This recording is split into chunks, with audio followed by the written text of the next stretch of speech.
Night falls over the South China Sea, and a forest of masts cuts a black silhouette against the stars. Lantern light glows on wet planks. Drums pulse once, twice, then the flagship's rudder swings to a heading no Ming navigator has dared to chart. On the quarterdeck, a eunuch admiral in a blue silk robe traces a finger across a blank swath of parchment and murmurs to his pilots, "The compass points beyond the known. So do we."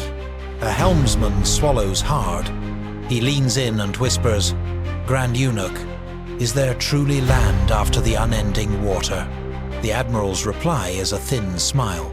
"If heaven placed islands in the Western Ocean, the Son of Heaven should be first to greet them." Listen closely to the creak of the seven-masted leviathans, and you can almost hear the future rearranging itself. Imagine those treasure fleets not turning back at the rim of the Indian Ocean, but pressing east into the emptiness, trusting their lodestones, their teak hulls, and their audacity. Imagine the first red silk banner rising over a Pacific surf. Imagine a time when the word for New World entered Chinese as an imperial report, not a rumor from Portuguese docks. I stand on that darkened deck with you in my mind, the salt in the air, the shock of the unknown ahead. My inner thought will not quiet. If this course is real, every map you learned in school is a lie told by a different wind. What happens when the first gifts traded on an American shore are not glass beads and muskets, but porcelain and paper money, lacquered chests and carved seals? What happens when the first letters home are penned with brush and ink, describing maize and cacao as tribute to the Yongle court? Record everything, the admiral orders a scribe. Stars, currents, tongues, gods. The scribe bows and writes a single line to anchor the memory. In the 21st year of a glorious reign, under auspicious clouds, we met a people across the morning Sunday.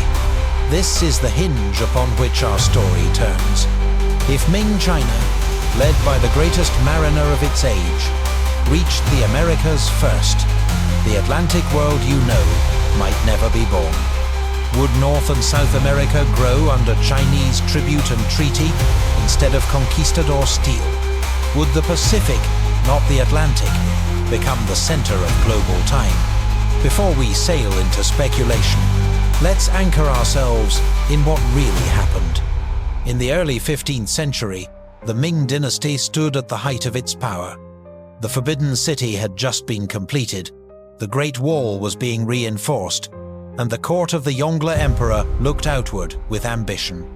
At the heart of this expansion was Zheng He, a Muslim eunuch from Yunnan, who rose to become China's greatest admiral. Between 1405 and 1433, Zheng He commanded 7 massive expeditions across the Indian Ocean. His treasure fleets were unlike anything Europe had ever seen. Some ships over 120 meters long, crewed by tens of thousands of sailors, soldiers, scholars, and merchants. They carried silk, porcelain, and knowledge, and in return brought back exotic animals, gems, spices, and emissaries from distant kingdoms. But here's the key. Zheng He's voyages hugged the coasts of Southeast Asia, India, the Middle East, and East Africa. The Ming fleets demonstrated unmatched naval power, yet they never crossed the Pacific. Why?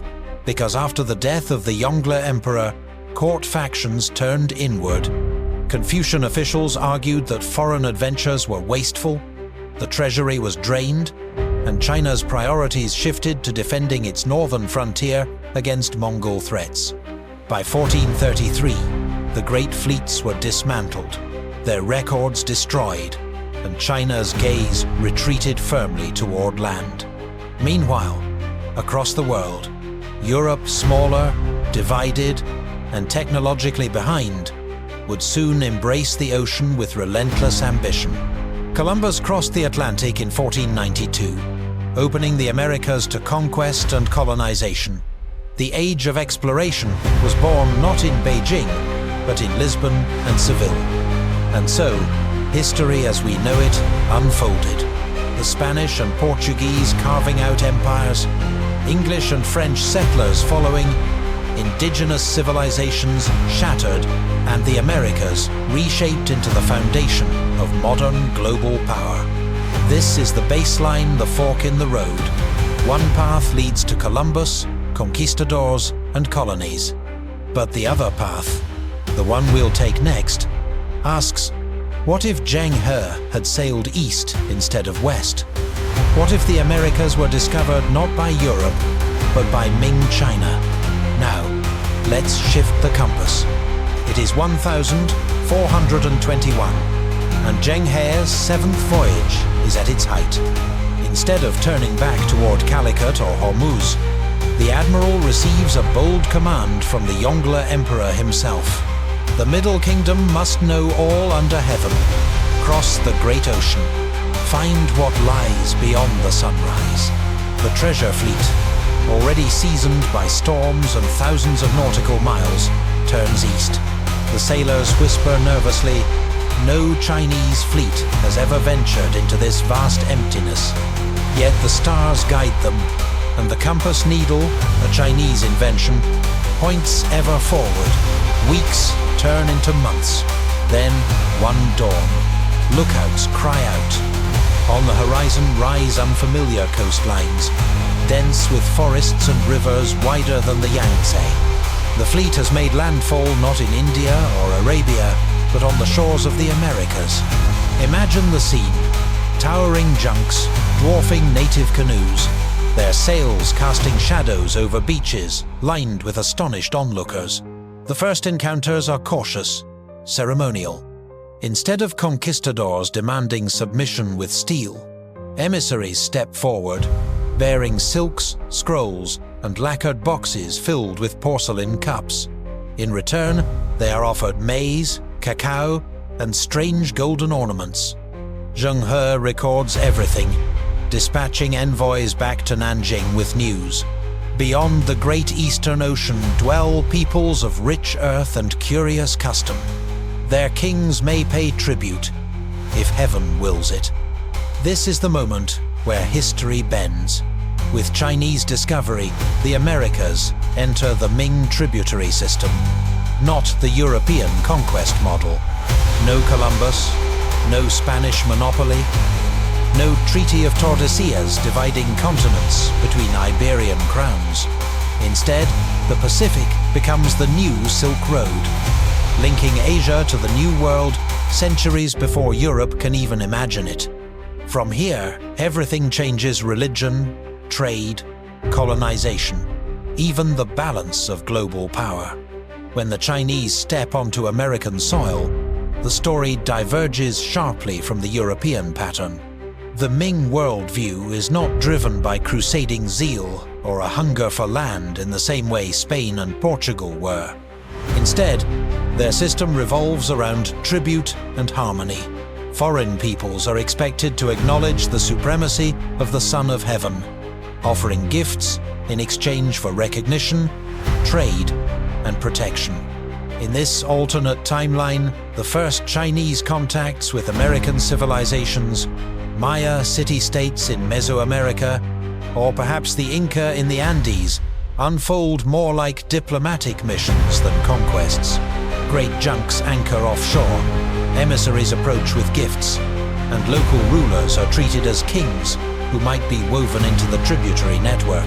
Imagine Ming envoys standing in Tenochtitlan's dazzling markets, marveling at jade masks, feathered cloaks, and pyramids rising like mountains.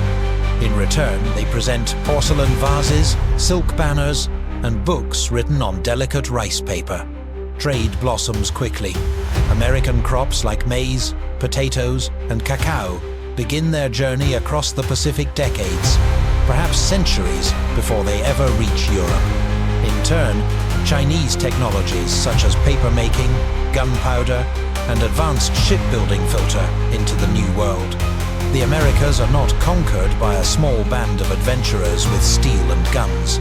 Instead, they are gradually integrated into a massive cultural and economic sphere. dominated from Beijing. Of course, the arrival of Chinese fleets would still carry devastating consequences. Diseases from Asia, much like those from Europe, could sweep through indigenous populations with catastrophic effect. Yet without the Spanish model of brutal conquest, forced labor, and missionary zeal, the demographic collapse may unfold differently tragic, but not paired with the same relentless destruction of cultures. The Pacific Ocean now becomes the world's new highway. Instead of silver galleons from Acapulco to Manila in the 16th century, we see a century earlier Chinese treasure fleets regularly sailing between American ports and the Ming heartland. The Americas are tied to Asia before Europe even knows they exist. The question now, how would this reshape global balance? What happens to Europe, left waiting in the wings while China commands both the Pacific and the New World? In our real history, Europe's Age of Discovery was born from desperation. The fall of Constantinople in 1453 closed traditional trade routes to Asia, forcing Portugal and Spain to seek new paths across the seas. Gold, spices, and souls to convert drove them outward. And when Columbus stumbled across the Americas in 1492, Europe's rise to global dominance truly began. But in this alternate world, by the time Columbus is even born, Ming China already has a foothold in the Americas. Trade flows east across the Pacific instead of west across the Atlantic.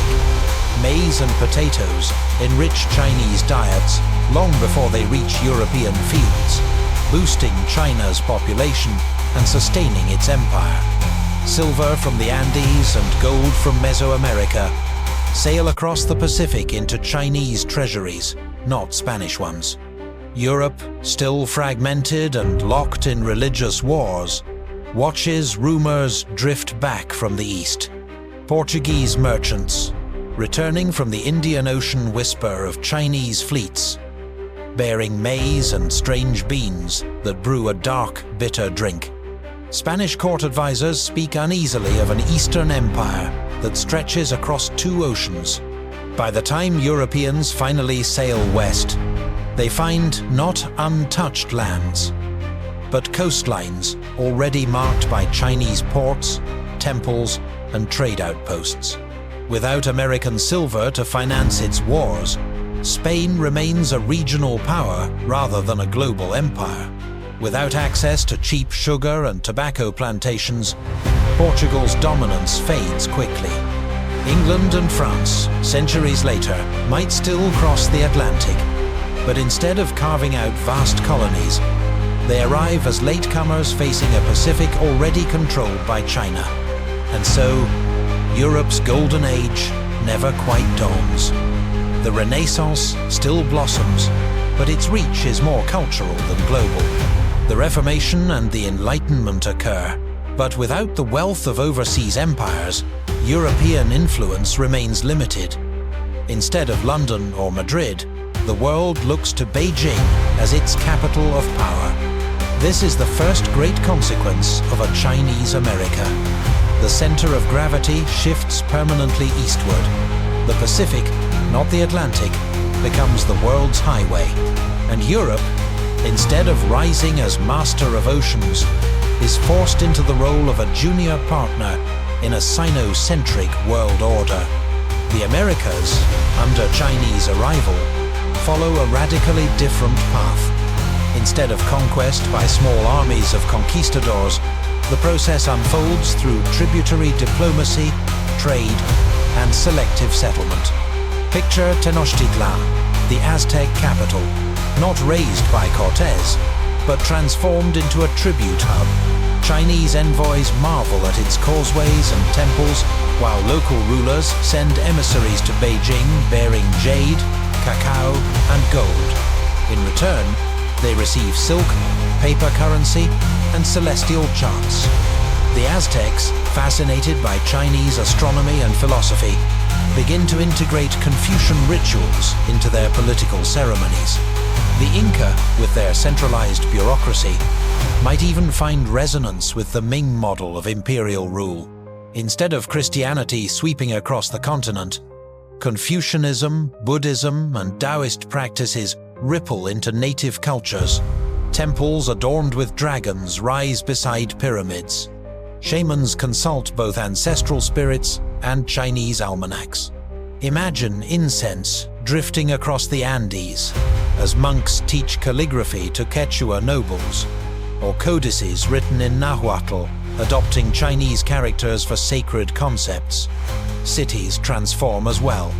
Coastal American ports, perhaps Veracruz, or somewhere along Peru's Pacific shore, become Chinese trade outposts, fortified harbors where junks unload silk and porcelain in exchange for potatoes, maize, and silver.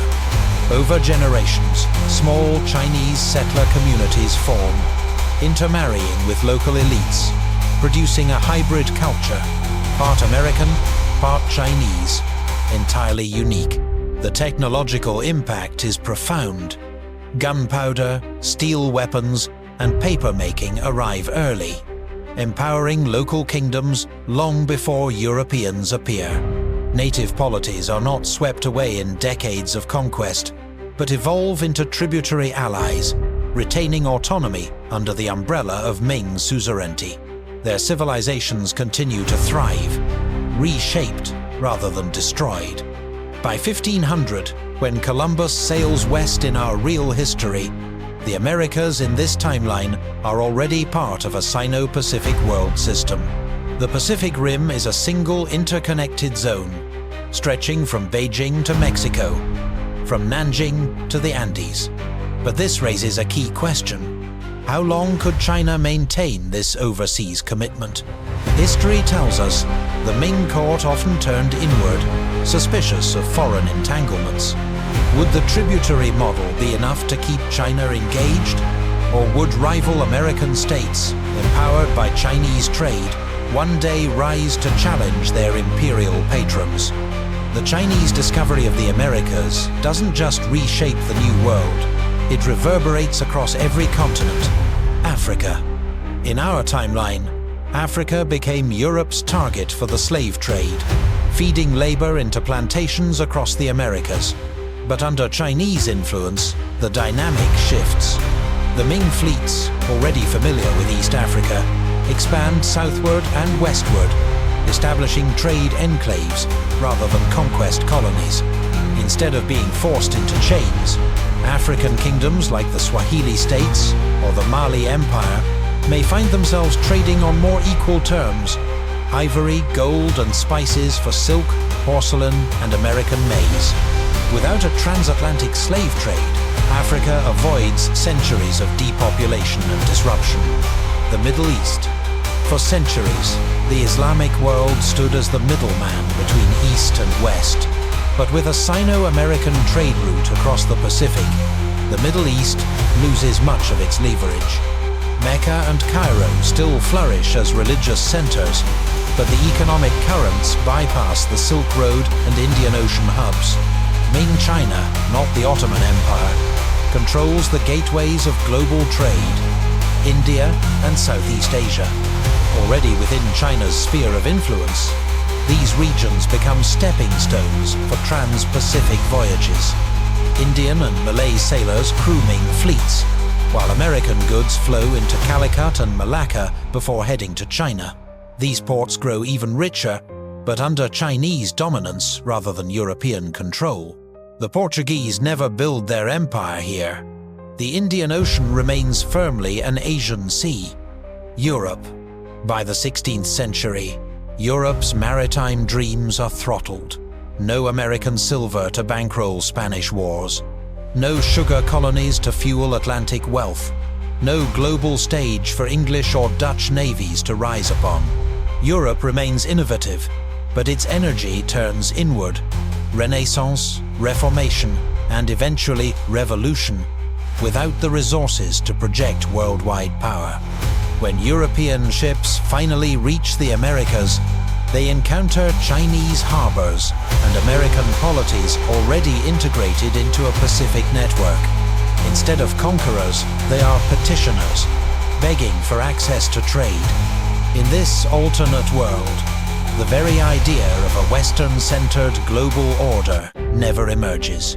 The 16th and 17th centuries belong not to Europe, but to Asia, anchored by Beijing, stretching across 2 oceans. But how stable would this system be? Could Ming China maintain such vast connections, or would history repeat itself, with court factions withdrawing into isolation and leaving the New World to chart its own destiny? As centuries roll forward, the consequences of a Chinese First America only grow more profound. The 17th and 18th centuries. In our reality, Europe's colonial empires fueled the Enlightenment and the Industrial Revolution. But in this timeline, China's Pacific network has already redirected the flow of wealth. Silver from the Andes strengthens the Ming treasury. Maize and potatoes expand China's agricultural base, and American cotton mixes with silk to reshape global textiles. The Ming, or their successors, stand at the center of a global economy before Europe ever industrializes. The Americas, meanwhile, evolve differently. Instead of being carved into colonies ruled from Madrid or London, they remain tributary partners.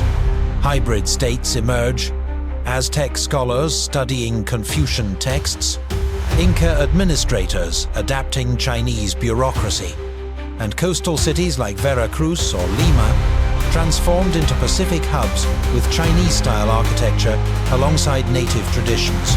By 1700, entire generations of mixed Chinese-American elites claim dual heritage, creating a unique cultural fusion. Religion and culture. Without Spanish missionaries, Christianity never dominates the Americas. Instead, Confucian ethics blend with native belief systems. Ancestor worship merges with Andean rituals. Buddhist monasteries stand beside Mayan pyramids. The result is not erasure, but synthesis. A world religion unique to this alternate hemisphere. Europe's position. Europe struggles to break through. The Dutch and English try to insert themselves into Pacific trade, but Chinese naval dominance keeps them at bay.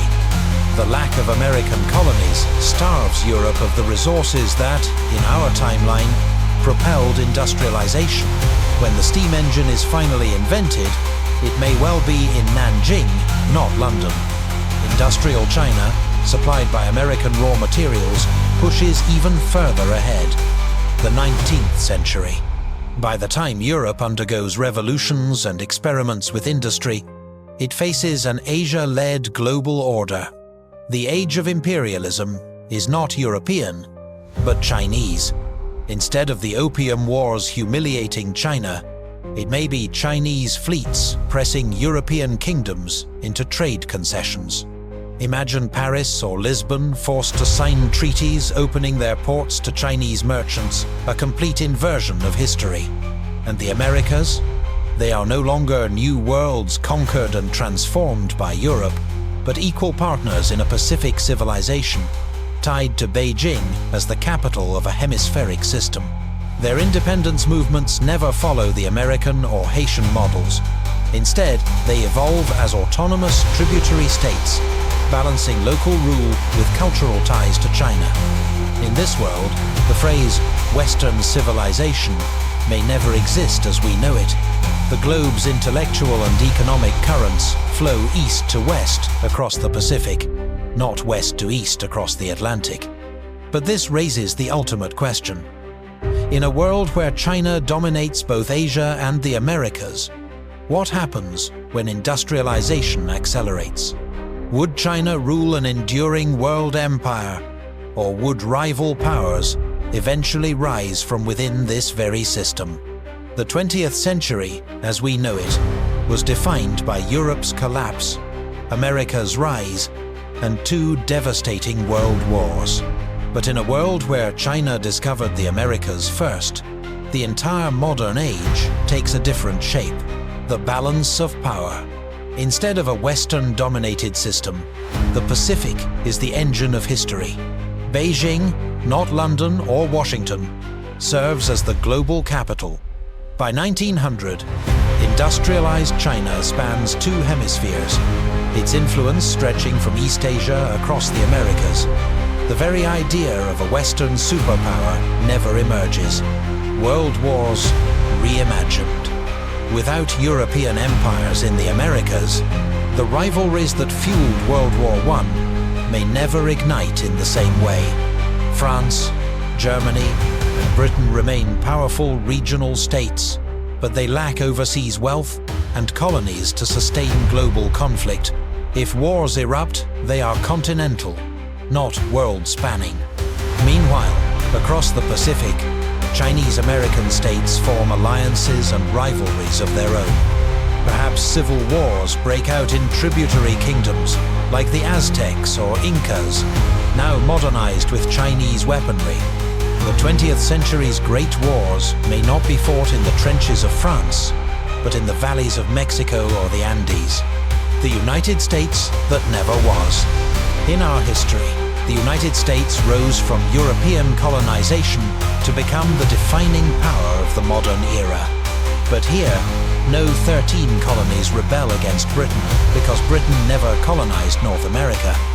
Instead, North America is home to hybrid Chinese-American polities, loyal to Beijing's orbit. There is no Washington, no Jefferson, no manifest destiny. The American dream is written in brushstrokes, not quills.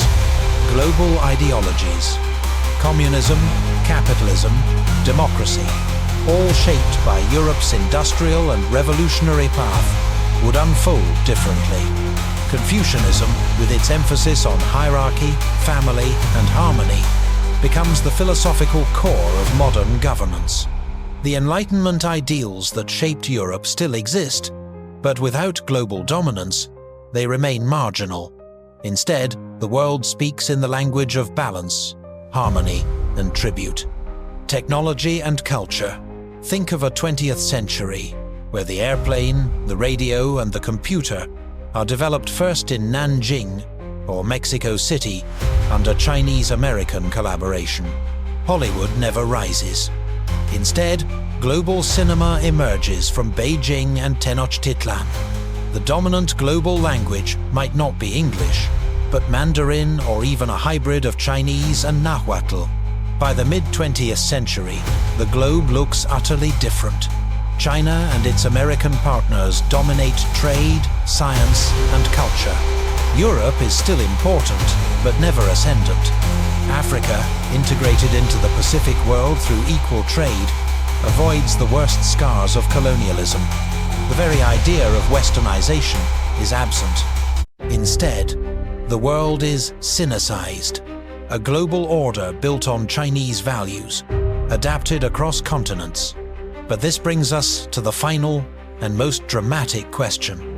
In such a world, what would the present day look like? Who leads? Who resists? And what new challenges arise under a Chinese-centered modernity?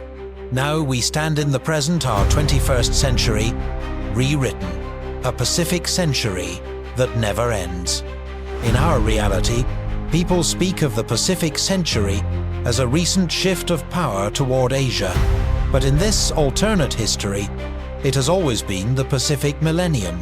From the moment Zheng He's fleet planted banners on American shores, the Atlantic never became the center. Beijing, Mexico City, and Lima form the Great Triangle of Power. Global superpower. China is not just a nation, but the core of a vast Sino-American Commonwealth, a network of tributary states stretching across the Pacific. Indigenous descended elites in the Americas govern with Confucian principles, blending them with native traditions. Their economies rival China's, but their loyalty binds them together. This bloc controls global trade, technology, and culture. The role of Europe.